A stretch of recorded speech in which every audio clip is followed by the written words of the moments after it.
Retour plateau pour installer Claire Diao. Ce sera avec Nicanor Kovi. Nicanor, bonjour, bienvenue.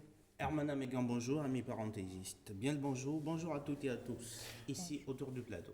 Merci. Donc, vous nous avez fait venir un invité de marque, un invité de taille sur ce plateau. Il s'agit bien sûr, comme je le disais il y a peu, de Claire Diao. Elle est journaliste à ce jeu de questions-réponses. Elle maîtrise là par cœur, bien évidemment, parce qu'elle est journaliste et également critique de cinéma. Absolument, Herman Amégan, imaginez une Peul avec un mélange de basque. Imaginez une Française, mais Nembe d'une touche burkinabé. Imaginez une journaliste fortement imbue des questions de cinéma, mais pas de n'importe quel cinéma, de cinéma africain. Imaginez une métisse, imaginez ce beau cocktail et vous avez Claire Diao. Bonjour. Est-ce que cette définition de vous correspond assez au personnage? Je crois, oui. En tout cas, c'est la double culture et le cinéma, tout à fait. Alors, est-ce que vous êtes venu chercher des quartiers lointains à Cotonou? Je ne sais pas, je suis venue soutenir les femmes cinéastes qui viennent présenter des films à l'occasion de la première édition du Festival international du film de femmes de Cotonou. Alors, donc, vous êtes dans le cadre du festival, vous êtes à Cotonou dans le cadre du Festival international des films de femmes. Pourquoi avoir accepté de participer à cette initiative-là en tant que membre du jury? Eh bien, parce que j'ai rencontré au Festival de Durban en Afrique du Sud il y a de cela un an Cornelia Glélé, qui est donc blogueuse, critique de cinéma béninoise. Elle était venue participer au festival en tant que talent et elle m'avait présenté l'idée d'un projet de festival de films de femmes à Cotonou en me demandant donc un an à l'avance si je voulais participer et être l'une de ses invitées. J'aime beaucoup encourager les initiatives, je trouve que c'est très dur de monter un festival, d'autant plus de réunir du public, faire venir des invités. Donc lorsqu'elle m'a confirmé l'organisation de son festival et maintenu son invitation, j'ai bien sûr dit oui avec grand plaisir. Eh bien, de vos nombreuses vies, celle qui vous suivra probablement, c'est celle de journaliste spécialisé des questions de cinéma africain. Et justement, sur cette question-là, vous animez une émission sur Canal+. Une émission très regardée par ici d'ailleurs. Racontez-nous un peu comment tout ça a débuté, cette formidable aventure cinématographique. Ciné Le Mag, c'est une émission qui existe depuis janvier 2019 sur Canal+, les samedis soirs. C'est une émission de 26 minutes, hebdomadaire, qui nous donne l'occasion de parler des films de cinéma qui passent sur la chaîne, mais aussi qui sortent en salle sur le continent. Ça nous permet également d'inviter des personnalités du cinéma, que ce soit des acteurs, des réalisateurs, des techniciens, de mettre en avant des femmes, des hommes, et de tous les pays. Et c'est une très belle vitrine et opportunité parce que ça manquait beaucoup, notamment côté francophone. On n'avait pas d'émission cinématographique vraiment dédiée au cinéma comme cela. Donc ça donne un espace de parole et de visibilité pour le travail de tous ces, on va dire, de faiseurs de l'ombre parce que souvent on travaille longtemps pour faire des films et puis il n'y a pas vraiment de relais auprès de la presse. Là, c'est l'occasion de mettre en avant leur travail, mais surtout de les faire connaître du grand public. On voit bien qu'il s'agit d'une plateforme pour se faire voir, incontestable sur le cinéma africain. Mais comment peut-on en profiter vraiment? Les acteurs, les réalisateurs, les spectateurs, les téléspectateurs, comment on peut profiter vraiment de cette plateforme-là, Canal Plus Le Mag? Et ben pour les spectateurs, ils peuvent se brancher tous les samedis soirs à 19h45 sur Canal+. Ah ouais, c'est l'heure de pour diffusion. du rendez-vous, c'est un rendez-vous. Ça, c'est un vrai rendez-vous.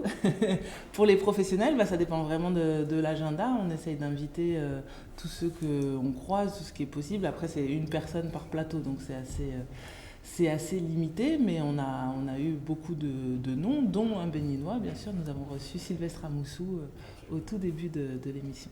Talent d'argent de l'INEGA au festival, au FESPACO en 2017. Tout à fait. Alors, mais oui, si vous le oui, permettez, allez-y. Herman Amégan, moi je voudrais parler d'une initiative dont on a déjà parlé en discutant, les quartiers lointains. Oui. Parlez-nous de cette initiative-là et comment tout ça a débuté. La légende veut que le coup de foudre soit né de La pianiste de Roman Polanski que vous avez regardé à l'Institut français de Ouagadougou. Vous étiez encore lycéenne et là, vous avez eu Le déclic. Non, il y a eu l'amalgame. En fait, j'étais en stage au Centre culturel Georges Méliès de Ouagadougou. Ok. Je devais organiser une activité avec des lycéens. Et il se trouve que des lycéens étaient venus nous demander un film autour de la Seconde Guerre mondiale parce qu'ils l'avaient au programme du baccalauréat. Et j'ai pu réunir du coup 400 élèves de différents lycées de Ouagadougou pour assister à la projection du film Le Pianiste. Et c'est effectivement là, en présentant le film et non pas en assistant à la séance, que j'ai eu le déclic que ce que je voulais faire dans la vie, c'était transmettre le cinéma. Parce qu'il y avait tellement d'étudiants qui levaient la main, qui prenaient des notes, qui étaient avides de savoir ce qu'il y avait autour de ce film, de creuser un peu plus le sujet. On avait fait vraiment un débat avec tous leurs professeurs d'histoire-géographie. Je me suis dit que tiens, le cinéma était un vecteur très intéressant pour analyser le monde.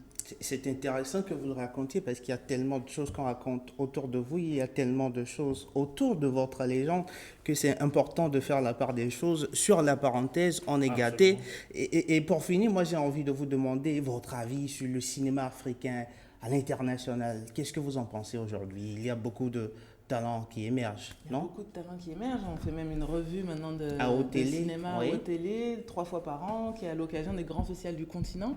Donc les journées cinématographiques de Carthage en Tunisie, le FESPACO au Burkina Faso, le festival de Durban en Afrique du Sud, parce que ce sont 3 rendez-vous dans des sphères linguistiques différentes, arabophones, francophones, anglophones, et parce qu'on avait envie de se centrer sur les festivals où les productions africaines sont majoritaires, plutôt que de se concentrer sur Cannes, Venise, Berlin, où l'Afrique est en général minoritaire. Mais effectivement, l'Afrique est en train d'émerger, notamment l'Afrique anglophone est très forte à l'international.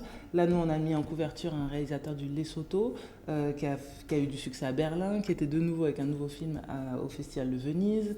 Si vous avez suivi au Festival de Venise, il y a un premier long-métrage soudanais qui a remporté le Lion du Futur, You Will Die at 20, de Amjad Abou Alala.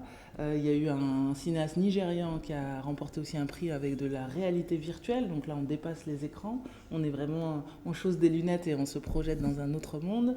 Et il y a un cinéaste tunisien, Mehdi Barsaoui, qui a remporté aussi 2 prix dans la section Horizonti à Venise avec un film qui s'appelle Un fils.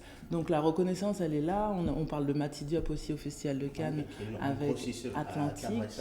Tout à fait. À Toronto, d'où je reviens au Canada, il y avait à peu près 13 longs métrages africains présentés.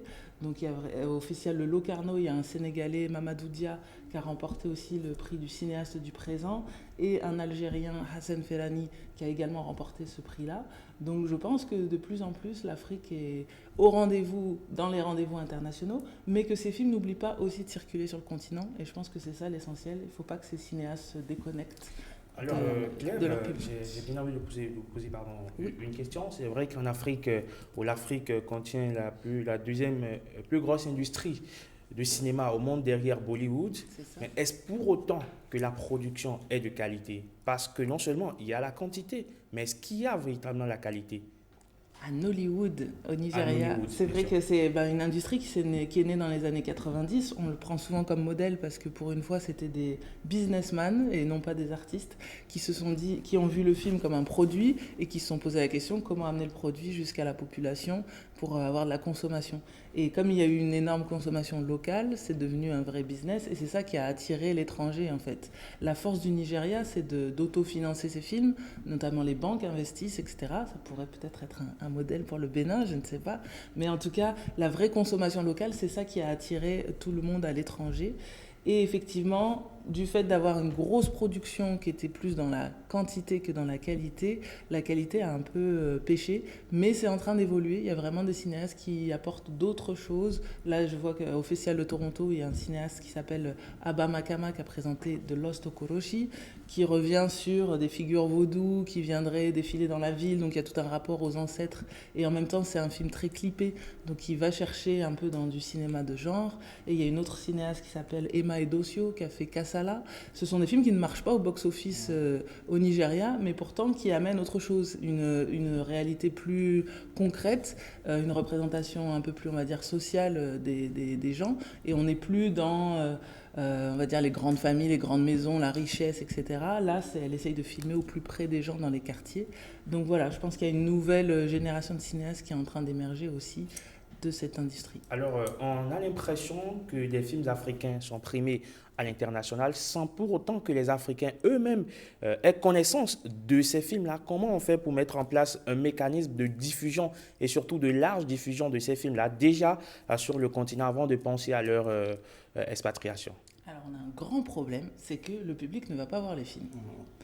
Si vous regardez les rares salles de cinéma qu'il y a sur le continent, tout ce qui est blockbuster américain, il va y avoir salle comble. Mais dès qu'il y a un film africain, les gens ne sont pas au rendez-vous.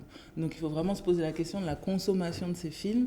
Est-ce que ça donne envie? Est-ce que si je vous appelle demain pour vous dire « Ah, il y a un film béninois qui passe à Cotonou », est-ce que vous allez venir? Est-ce que vous allez mobiliser votre famille, votre entourage? Je pense que l'enjeu, il est vraiment là, c'est comment mobiliser le public. Moi, j'ai monté une société de distribution de films panafricains, Soudou Connexion, depuis fin 2016, et je vois que l'enjeu, il est vraiment là, c'est comment faire venir le public en salle, comment sortir aussi du circuit de festival, parce qu'un film, il peut bien évidemment faire sa vie, sa carrière pendant 2 ans, faire le tour du monde et être présenté dans des manifestations. Mais comment est-ce qu'on peut s'assurer des sorties salles? Je vois qu'au Burkina Faso, on a quand même 2 grosses salles à Ouagadougou, le Ciné Burkina, le Ciné Nerwaya, que les réalisateurs locaux arrivent à sortir leurs films avec des bandes annonces à la télévision, etc. et qu'ils arrivent à engendrer de l'argent. Il y a même un fonds qui a été créé, le fonds Succès Cinéma, pour primer le réalisateur qui fait le plus d'entrées en salle. Donc c'est quand même des manières, des mécanismes d'encourager cela. Maintenant, comment au Bénin on peut faire? Parce qu'hier j'étais à l'ISMA pour rencontrer les étudiants et c'était la problématique, c'était comment montrer nos films, comment avoir du public pour voir nos films. Donc avant de penser à l'extérieur, il faut penser local et je pense que l'enjeu vraiment, il faut demander à nos téléspectateurs pourquoi ils ne viendraient pas voir ces films. Là, vous pensez vraiment qu'il y a de l'argent à se faire dans le cinéma africain? Moi, je ne suis même pas dans quelque chose de mercantile. Oui, bien sûr, le cinéma, c'est un art et c'est une industrie. Et bien sûr, les auteurs doivent générer de l'argent pour pouvoir faire leur prochain film. Le but, ce n'est pas d'investir des millions de CFA pour après finir sur la paille, ne pas pouvoir payer son loyer, ne pas pouvoir nourrir sa famille et devoir changer de métier. Non, normalement, il y a une mise en marché d'un film. C'est pour ça qu'on rentre dans des circuits de festival, en fait. C'est pour rencontrer des vendeurs, des acheteurs et pouvoir vendre le film. Donc moi je pense qu'au-delà de cet aspect financier, pour moi il faut décoloniser les esprits et qu'il y a eu tellement d'images faites sur l'Afrique par des personnes qui ne sont pas africaines qu'il faut aujourd'hui que le public soit au rendez-vous quand des Africains se lèvent pour faire leur film. En tout cas, Claire Diao, merci de nous avoir éclairé de toute votre science du cinéma africain. C'était un instant Claire Diao sur la parenthèse Herman Amegan. Claire Diao, donc, sur la parenthèse, merci d'être passé. Votre parenthèse à vous se refait, mais je poursuis pour les téléspectateurs dans un instant. Vous